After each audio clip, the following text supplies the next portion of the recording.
हनुमान चालीसा पढ़ते वक्त भूल कर भी न करे ये 7 गलतियां, उठाने पड़ सकते हैं बुरे परिणाम। भक्त बजरंगबली को प्रसन्न करने के लिए अधिकतर लोग हनुमान चालीसा का पाठ करते हैं। विशेषकर मंगलवार के दिन हनुमान चालीसा के पाठ करने से मनचाहा फल प्राप्त होता है। हनुमान चालीसा के लिए किसी खास नियम की आवश्यकता नहीं होती है, लेकिन कुछ छोटी छोटी बातों का ध्यान रखना जरूरी होता है। हिंदू धर्म के अनुसार हनुमान की पूजा से शुभ फलों की प्राप्ति होती है।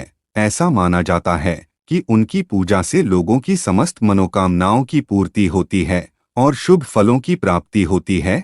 इसी वजह से उनके भक्त जन उन्हें प्रसन्न करने हेतु कई विशेष उपाय आजमाते हैं।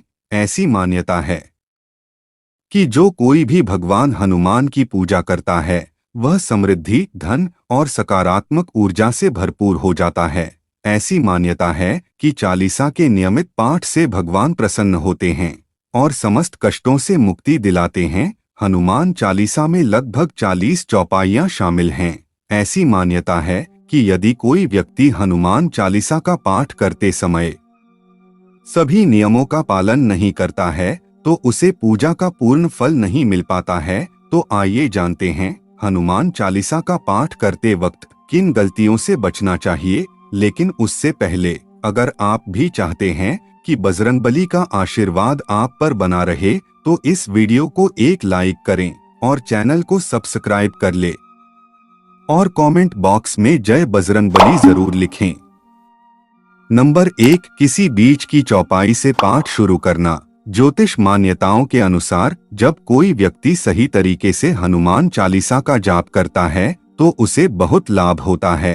वहीं आपको कभी भी चालीसा का पाठ बीच की किसी चौपाई से नहीं करना चाहिए। यदि आप हनुमान चालीसा पढ़ने जा रहे हैं तो इसे एक साथ पूरा क्रमबद्ध तरीके से पढ़कर ही उस स्थान से उठना चाहिए।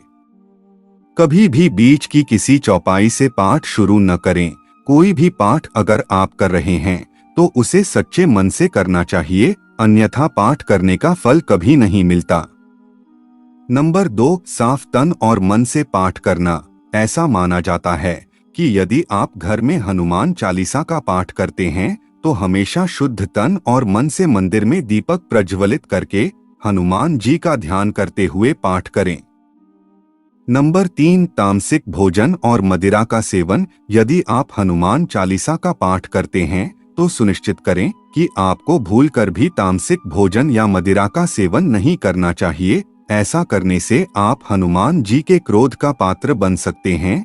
हनुमान जी बाल ब्रह्मचारी हैं और हमेशा मांसाहारी चीजों और शराब के सेवन से दूर ही रहना चाहिए, तभी आपको पूजा का फल प्राप्त होगा। नंबर 4, किसी से व्यर्थ का झगड़ा करना। यदि आप हनुमान चालीसा का पाठ करते हैं तो ध्यान रखें कि आपको भूलकर भी किसी निर्बल को सताना नहीं चाहिए और किसी से व्यर्थ में झगड़ा नहीं करना चाहिए। यदि आप भी हनुमान चालीसा का पाठ करते हैं तो ध्यान रखें कि आपको किसी का भी अपमान नहीं करना चाहिए और किसी के लिए भी अपशब्दों का प्रयोग नहीं करना चाहिए। आप अगर हनुमान चालीसा का पाठ करते हैं तो आपको गरीबों को भी नहीं सताना चाहिए, बल्कि गरीबों की सहायता करनी चाहिए। नंबर 5, जीवन साथी को छोड़कर किसी अन्य रिश्ते में बंधना। यदि आप विवाहित हैं और हनुमान चालीसा का पाठ करते हैं तो आपको जीवन साथी के अलावा किसी और से रिश्ते जोड़ने की बात नहीं सोचनी चाहिए। ऐसा करने वालों को कभी भी हनुमान चालीसा के शुभ फल नहीं मिलते हैं। किसी विवाहित पुरुष को किसी अन्य पराई स्त्री से संबंध नहीं रखना चाहिए। अगर कोई स्त्री भी हनुमान चालीसा का नियमित रूप से पाठ करती है तो उसे स्त्री को भी अपने पति के अलावा किसी अन्य पुरुष से संबंध नहीं रखना चाहिए। अगर किसी व्यक्ति की शादी नहीं हुई है तो उसे तो पराई स्त्री से दूर ही रहना चाहिए। यदि कोई व्यक्ति हनुमान चालीसा का पाठ करता है तो उसे इस बात का ध्यान जरूर रखना चाहिए। नंबर 6, गरीबों और जानवरों को सताना नहीं चाहिए। यदि आप घर की समृद्धि के लिए हनुमान चालीसा का पाठ करती हैं तो भूलकर भी किसी जानवर और गरीब को न सताएं। ऐसा करने से पूजा का फल नहीं मिलता है और घर में दुख बने रहते हैं। घर में नकारात्मक ऊर्जा का वास हो जाता है और घर से सुख समृद्धि हमेशा के लिए चली जाती है। नंबर 7, कोई अपराध न करें और झूठ न बोलें। यदि आप हनुमान चालीसा का पाठ करते हैं तो आपको किसी भी प्रकार का अपराध नहीं करना चाहिए। आपको किसी के साथ छल कपट करने से भी बचना चाहिए और झूठ नहीं बोलना चाहिए। अगर आपके मन में किसी के प्रति छल कपट और द्वेष है तो इससे आपको पूजा का फल कभी नहीं मिलेगा। नंबर 8, हनुमान चालीसा पढ़ने में जल्दबाजी न करें। जब आप हनुमान चालीसा फायदे का पाठ करते हैं तब आपको कभी भी जल्दबाजी नहीं करनी चाहिए और कभी भी इसके किसी श्लोक का उच्चारण गलत तरीके से नहीं करना चाहिए। इसका पाठ हमेशा धैर्य पूर्वक करना चाहिए।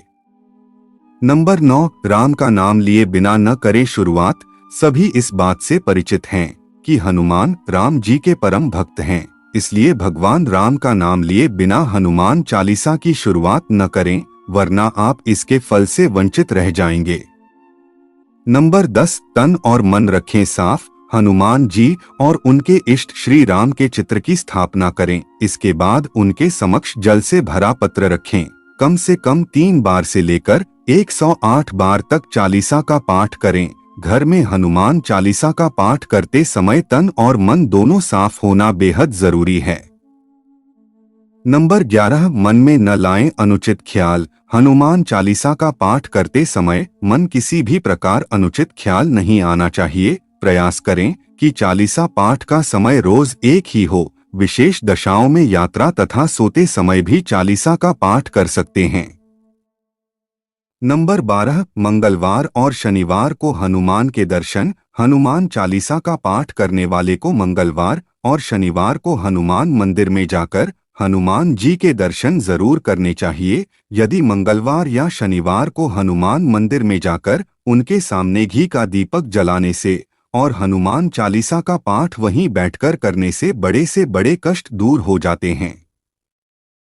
नंबर 13, कभी भी गलत संगत वाले लोगों के साथ में रहे। यदि आप हनुमान चालीसा का पाठ पढ़ते हैं फिर भी गलत लोगों की संगत में बैठते हैं, उनका साथ उनके गलत कामों में देते हैं तो आपका पतन निश्चित है। इसीलिए ऐसे लोगों से दूर ही रहे। नंबर 14, ज्योतिष के अनुसार मंगलवार के दिन 3 बार पाठ करना बेहद शुभ माना जाता है। जब भी आप पाठ करें तो सबसे पहले एक पात्र में जल भरकर रख लें। उसके बाद जब हनुमान चालीसा का पाठ संपन्न हो जाए तो उस जल को ग्रहण कर लें। इससे आपको लाभ तो मिलेगा ही, साथ ही हनुमान जी भी जमकर अपनी कृपा बरसाएंगे। नंबर 15, सूतक काल परिवार में जब किसी इंसान की मौत हो जाती है तो वहां सूतक काल मान्य रहता है। जब तक ये सूतक काल रहता है तब तक हमें हनुमान सहित किसी अन्य देवी देवता की पूजा नहीं करनी चाहिए। इस दौरान मंदिर में भी प्रवेश ना करें। दोस्तों, वीडियो अच्छी लगी हो तो लाइक और सब्सक्राइब जरूर करें। धन्यवाद।